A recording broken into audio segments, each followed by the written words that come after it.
Chinese state media say a record number of officials in the country's remote and restive northwest region of Xinjiang were put under investigation for corruption last year. The deepening crackdown came as Xinjiang saw a dramatic increase in what the government says were violent terrorist attacks. The Xinjiang local government news site, Tianshan Net, reports at least 54 county-level officials were put under investigation last year, with nearly 700 cases involving bribe-taking. Investigations have targeted local leaders such as Hotan City Mayor Adil Nurmemet, the head of a major state-owned enterprise and the former vice president of Xinjiang Police College, Yanming. The Communist Party's Central Commission for Discipline Inspection says that recently 32 officials were removed from their posts for taking bribes and other violations in connection with the region's management of pilgrimages to Mecca. Xinjiang has a large Muslim population and the Chinese government tightly restricts the number of individuals who can make the pilgrimage each year, meaning many must wait in line for years to go. Wang Xinzong, the former party chief of the Xinjiang Justice Department, was among those allegedly involved in the bribe-taking scheme. James Liebold, an ethnic studies scholar at Australia's La Trobe University, says that what is happening in Xinjiang fits a pattern that the anti-corruption drive is following elsewhere in China, under the leadership of China's president, Xi Jinping. Xi Jinping is going after party officials who normally are seen as corrupt or lax in terms of their ideological towing the line, but also in the background, I think it is becoming increasingly obvious that this is also about, I guess, purging individuals who are seen as potentially disloyal, said Liebold. Getting it right in China's resource-rich and ethnically diverse Xinjiang is a crucial focus for Xi. Xinjiang is a gateway for efforts to promote improved relations with China's western neighbors in South and Central Asia and what China calls the New Silk Road project.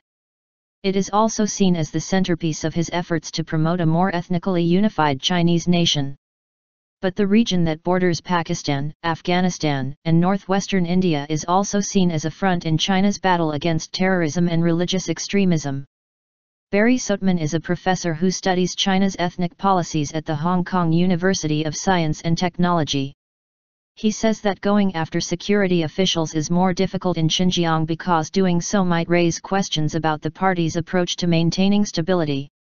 I think it is quite possible, for example, in other parts of China to touch people who are involved in various parts of the security apparatus, the Gong and Zhu for example public security officials, and it is more difficult to do that because of the security situation and the role that people play, Soetman noted. Xinjiang saw a spike in violence last year. In the wake of at least 2 major attacks, several dozen officials were publicly reprimanded for their failure to prevent the violence. Some were removed from their posts. James Liebold says it is not surprising that officials would be reprimanded, given that their ability to maintain social stability has long been an important part of evaluating their performance. But he says the public nature of the punishment is surprising. In the past that was sort of a party issue, that was handled in the backroom. Someone got a good score or a bad score.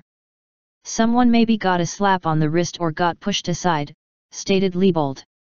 But to do it so publicly, I can't help but think that that is related to the party wanting to look tough on terrorists. Much like other parts of China, there are questions about just how high the anti-corruption drive could reach in Xinjiang. There has been wide speculation in the Chinese language press about the fate of Xinjiang's Communist Party chief Jiang Chunxian.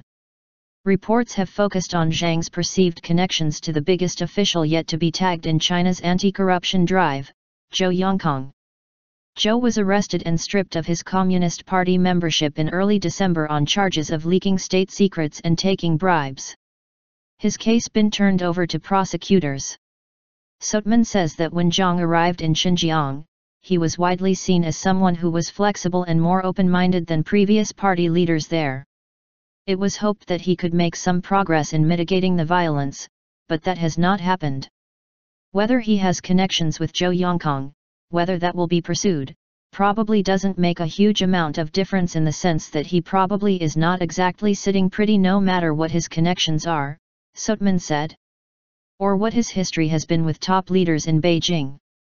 Liebold says that although the region's persistent violence and Zhang's connections to Zhou have fed rumors about his possible removal, he is still in his post.